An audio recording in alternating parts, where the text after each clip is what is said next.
we're going to talk about how to send emails in the confidential mode. This is mainly for you to send emails so that the right person can receive them. So first, you probably attach something that you need, and then it loads there.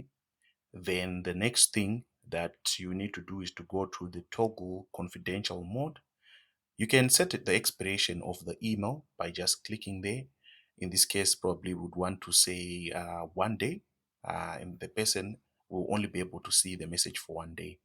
You can also put it as no SMS, which means when it is sent, the person doesn't receive an SMS. But if it's a non-Gmail email, then they'll receive an email so that they can access this email and its attachments. You also have another option, which is the SMS passcode option. Here, when you click it, the person will receive an SMS and they will use that code to be able to open and access the email, including the attachments that are within the email. This assures you that when the person gets this email, the right person is able to open it.